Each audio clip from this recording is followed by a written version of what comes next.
essentially attacked yesterday by Mr. Mohan Bhagwat when he says that the constitution was not the symbol of our freedom. Mohan Bhagwat has the audacity to inform the nation every 2 or 3 days. To say that India did not get independence in 1947 is an insult to every single Indian person. The BJP and the RSS have captured every single institution of our country. Why would the Election Commission refuse to give us voter lists of the Maharashtra election? Why will it damage the Election Commission to give us this list? And why are they not giving us this list? It is the duty of the Election Commission to provide transparency in elections. If there is a 1 crore increase in voters between Maharashtra, Lok Sabha and Vidhan Sabha, it is the duty and the sacred responsibility of the Election Commission to show us exactly why that has happened, and they are refusing to do it. There is a serious problem with our election system because we are the people who have put in place the elections, but we have to keep it in mind that there is a problem, and it is the duty of the Election Commission to come clean and to give us the data of the Maharashtra and the Haryana elections. That yesterday, in a speech, the chief of the RSS said that India never achieved independence in 1947. He said that true independence in India was achieved when the Ram Mandir was built. This building, it is not an ordinary building. It has emerged from the soil of our country, and it has emerged as a result of the hard work and sacrifice of millions of people, and not just sacrifice prior to the freedom movement, but sacrifice until today. And there are multiple examples. There's an example, of course, of the freedom movement and the fruit of that movement, which was the constitution, which was essentially attacked yesterday by Mr. Mohan Bhagwat when he says that the constitution was not the symbol of our freedom. But also after that, thousands of our workers died in Punjab, thousands of our workers died in Kashmir, thousands of our workers died in the Northeast. And so this party has stood for a particular set of values. And we can see those values in this building. Unlike the Western world, which focuses on outside the self, the Indian way of thinking is about understanding the self. If you look at our great masters, they're all about understanding precisely who you are, where you come from, who you are, what your nature is. And that, the Bhagavad Gita is about that, Shiva is about that, Guru Nanak Ji is about that, Kabir is about that. All of them are asking the fundamental question, who are you? And this is really the fight that is taking place in India today. There are two visions of the self in India in conflict. One is our idea, the idea of the constitution, and the other is the idea of the RSS. One idea says India is a union of states. We have, as we entered, I saw, we have all the national languages there, equally placed together. There is no superior language. There is no inferior language. There is no superior culture. There is no inferior culture. There is no superior community, no inferior community. They are all the same. That is written in the Constitution, and it is symbolized by this building. On the other side, there is the idea of a centralized knowledge, of a centralized understanding. Mohan Bhagwat has the audacity to inform the nation every 2 or 3 days what he thinks about the independent movement, what he thinks about the constitution.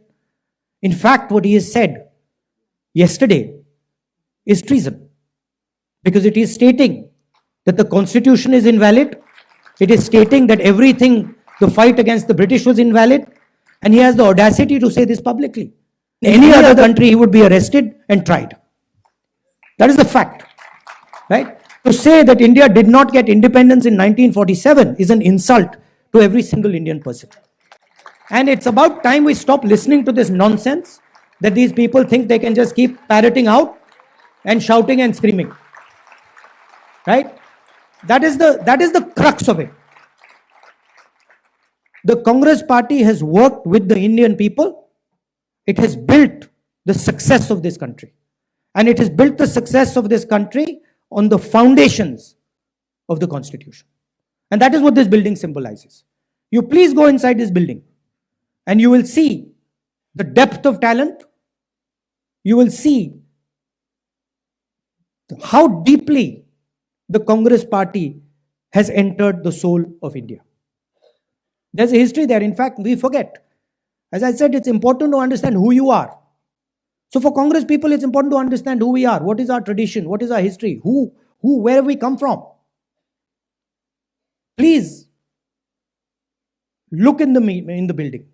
You will see Mahatma Gandhi, Sardar Patel, Jawaharlal Nehru. And it doesn't stop there. Workers, chief ministers, governors, defense ministers, foreign ministers, all of them who served the constitution of our country, all of them who saluted the tricolor. Do not forget that. The people who are in power today do not salute the tricolor, do not believe in the national flag, do not believe in the constitution, and they have a completely different vision of India than we do. They want India to be run by a shady, hidden, secret society.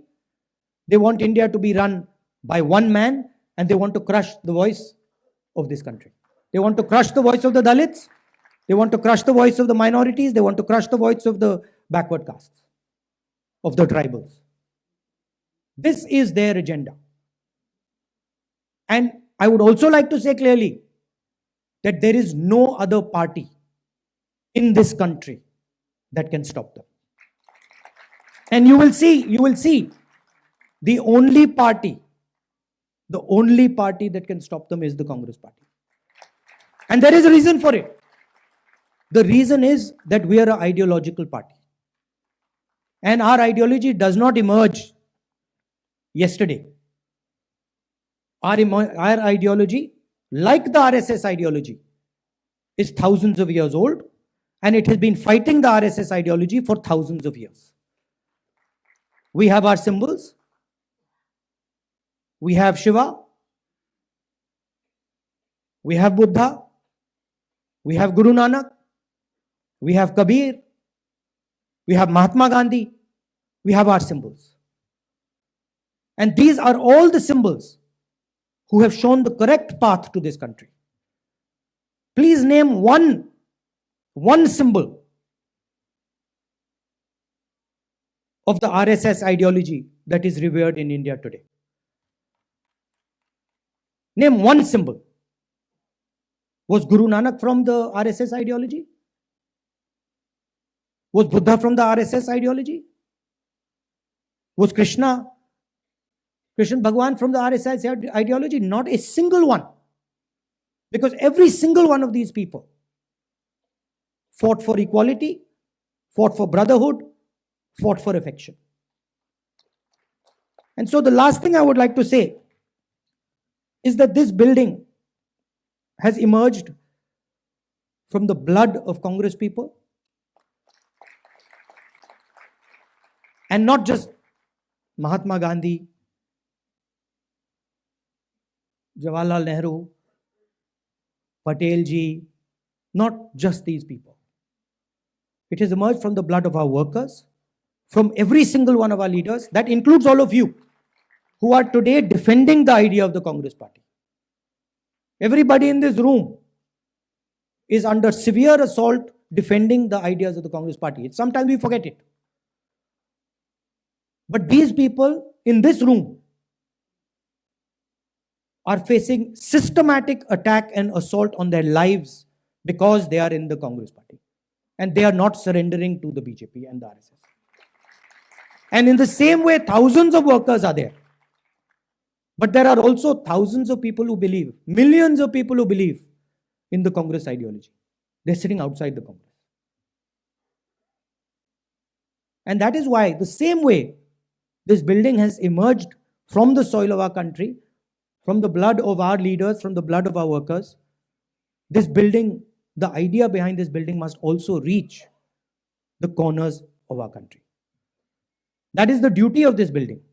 That it does not just remain a building, that the ideas that are inside this building reach the corners of our country. Reach Tamil Nadu, Kashmir, Northeast, Gujarat, Andaman, Lakshadweep, every corner of our country. This idea has to be propagated from this building. So I'd also finally like to thank all the people who've been responsible for giving us this building. The people Venugopalji mentioned, Murli Deora, Motilal Voraji, who we all miss, Ahmed Patelji, the others who have helped with the completion, Manish Chatraji, Venugopalji, Priyanka. I'd like to thank all of you. You have done a tremendous service to the Congress party. But it is important that now we take the ideas from this building and, like leaders of the Congress have done in the past, we spread the ideas to the rest of the soil of this country. Because we are fighting a civilizational war with these people. They are every day attacking the ideas that we believe in. And only this organization, only the people in this room and the millions of workers of this organization have the courage and the capability to stop them. I'd like to say one last thing, that do not think that we are fighting a fair fight. There is no fairness in this. If you believe that we are fighting a political organization called the BJP, that we are fighting a political organization called the RSS, you have not understood what is going on. The BJP and the RSS have captured every single institution of our country. We are now fighting the BJP, the RSS, and the Indian state itself. In the last working committee meeting, I said very clearly that there is something wrong that has happened in the Maharashtra election. I said clearly that we are not comfortable with the way the Election Commission is holding elections. I said very clearly that the large number of new voters that have suddenly appeared, almost 1 crore new voters who have suddenly appeared between Lok Sabha and Vidhan Sabha in Maharashtra, is problematic. And I put a challenge clearly in front of the Election Commission. And I said clearly to the Election Commission through that meeting that it is your duty to make the voter list transparent to the opposition. We said clearly we want to see the voters, the names of the voters who voted in the Lok Sabha election in Maharashtra, and we want to see the name of the voters who voted, names and addresses of the voters who voted in the Vidhan Sabha election. If they were to give us that data, the problem would be solved. Because we would know for sure whether there is a problem in Maharashtra or not. But I would like to state to this meeting that the Election Commission has refused to give us that information. Now, I want to ask you, why would the Election Commission refuse to give us voter lists of the Maharashtra election? What purpose is served by not giving us and the rest of the opposition the voter list of the Maharashtra Lok Sabha and Vidhan Sabha elections. Why will it damage the Election Commission to give us this list? And why are they not giving us this list? It is the duty of the Election Commission to provide transparency in elections. If there is a 1 crore increase in voters between Maharashtra, Lok Sabha and Vidhan Sabha, it is the duty and the sacred responsibility of the Election Commission to show us exactly why that has happened, and they are refusing to do it. And this is something every congressman and every opposition person has to keep in mind. There is a serious problem with our election system. And we might find it very difficult to accept this, because we are the people who have put in place the election system. But we have to keep it in mind that there is a problem. And it is the duty of the Election Commission to come clean and to give us the data of the Maharashtra and the Haryana elections, to give us the data we are asking for, the opposition is asking for, and which they are refusing to give us. So that is the situation in which we are fighting. Investigative agencies which are supposed to investigate crimes are being used against opposition. They're being used against all opposition leadership. CBI, ED, all these structures. We do not know whether our institutions are working or are non-functional. It's pretty clear the media, what the media is up to. Everybody knows. Even the people know that the media is no longer free and fair. So these are circumstances under which you're fighting this ideological battle. And I must tell you that I'm extremely proud of every single one of you. That you get up in the morning, and you stand and you fight for what you believe in and what you know to be your politics. So I'm very proud of this building, and I'm more proud of the people who are sitting inside this building right now. Thank you very much. National Dastak की आपसे गुजारिश है कि अगर इसको बचाना चाहते हैं तो नेशनल दस्तक को सब्सक्राइब करने के लिए रेड कलर के सब्सक्राइब बटन को दबाएं, फिर बेल आइकन की घंटी दबाएं। नेशनल दस्तक को बचाने के लिए बहुत जरूरी है कि हर खबर को शेयर करें, लाइक करें, कमेंट जरूर करें।